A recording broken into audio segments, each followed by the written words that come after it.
Alright, so here I have a chip tracker, LSDJ, running on both my Gameboy Advance SP and my R36S through a Gameboy emulation. I'm running it off of a flash card in this side. Um, I'm completely new to chip trackers, so this is a completely new experience for me. I'm going to try to explain as much of it as I possibly can, but I'm sure somewhere along the lines I'll miss something. It is somewhat similar to the way that synthesizers work, in that you can um, kind of change the way that the uh, waveforms work, change the shapes of the waveforms to get different sounds, and it mostly works off of the idea of a 16-step sequencer, which is pretty standard for most synthesizers. Um, but it is definitely a really interesting program. There's a lot that it can do for being kind of trapped in this tiny little UI. Because even there's some stuff that I'm not going to be able to go into until like a later video, because I don't really know all of these commands that can be entered. I know that you can do stuff like add reverb and other effects, change the volume to a certain extent through there, so it's pretty crazy. But essentially the way it works is like most of the navigation just happens with the directional pad and sometimes select, because select will change pages essentially. So when you start out, you have to, put something in the slot that you're gonna mess with, and then go over here and you have a chain. And I'm not totally sure how that works, but I know that you have to enter something into the chain, and then you're able to go over to where you can input notes. And you use a combination of A and the directional pad to put in notes. So in order to do this effectively, it's a little bit difficult, in my opinion, to try to compose specifically on the device or on the chip tracker software. It can just be a little bit weird. So, I mean, what I've been doing for the most part is using something like a small synthesizer, like a battery-powered synthesizer, and sitting there and kind of figuring out what melodies I want to use, and then adding them into the tracker. And that's mostly what, I've been doing to make songs. So now that we have a pattern, you can hear what's going on. We can go up here and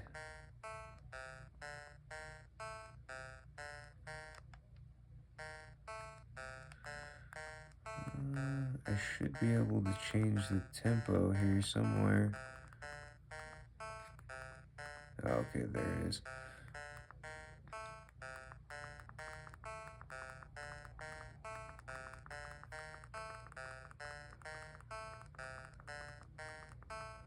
Just gonna go down to 120. And we can go over here to instrument and sort of change the way that the instrument behaves.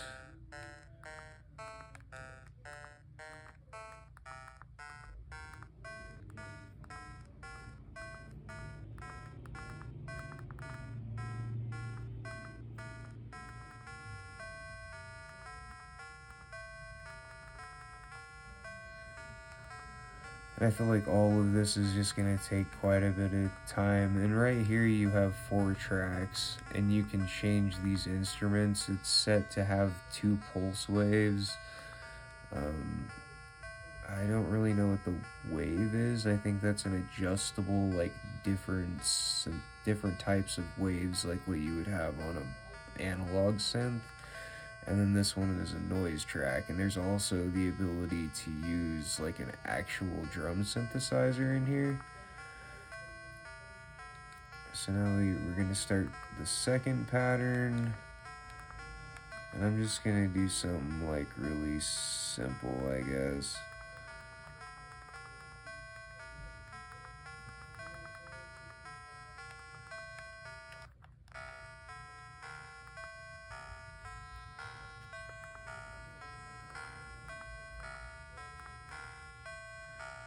In this case, I'm gonna kind of go over to the instrument thing.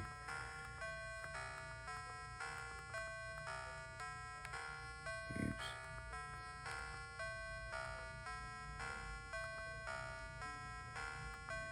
Chain 2, let's go to instrument.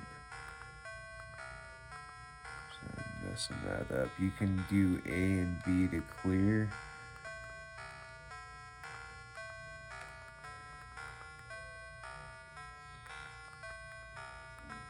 Yeah, we're gonna do instrument 2 all the way down. I know there's some button combination that you can hit that'll just fill all of them, but I can't remember what it is.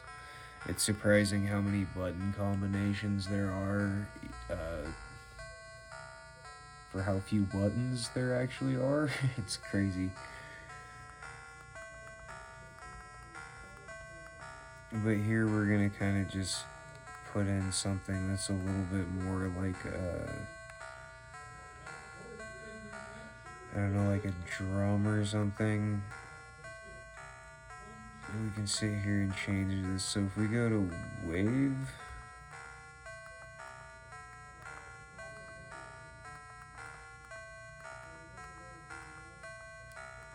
I'm not really sure what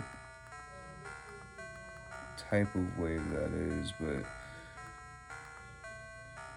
we're gonna go to noise and actually go back there.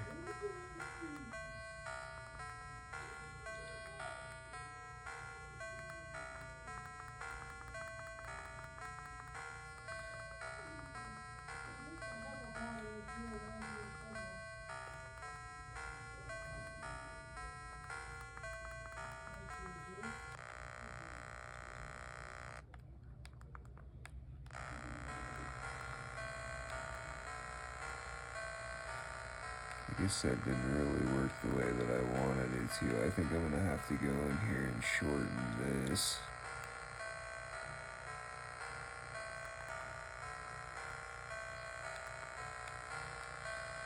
Yeah, screw it.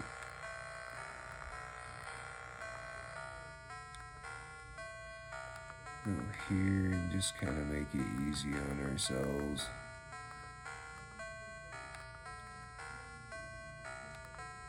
I am definitely still trying to learn how to use this.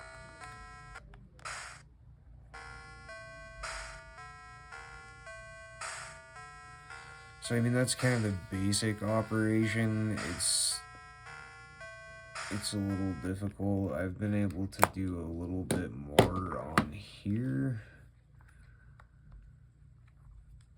And it is pretty cool. You can actually have multiple projects going on. If you go over here to project, you can save and load songs.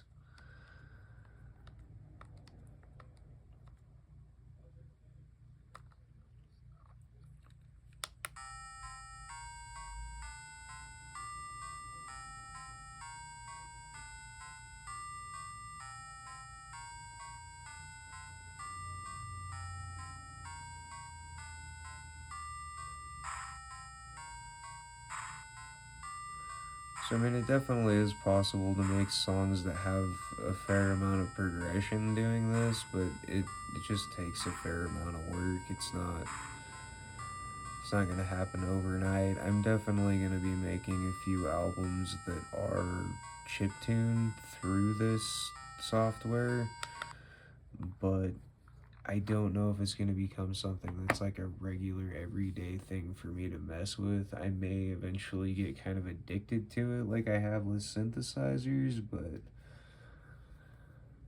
Um, I don't know. It's definitely a really cool piece of equipment, like a piece of software, and it seems to be kind of the best tracker for Game Boys out there. I've kind of messed around with a couple of other trackers for the Game Boy Advance, like I think it's called MT4, and it was alright, but the button combinations were really confusing. And even though the button combinations aren't like super simple on this, you get the hang of it a lot easier. Um, there's a couple other ones. There's one called like Diddy Editor, which that name has not aged well. Um, and it's okay, but it's very simplistic. It doesn't seem like it would be able to do the same amount of things as this does. And it seems like a lot of people making chiptune are using this particular ROM, LSDJ, which stands for Little Sound DJ, um,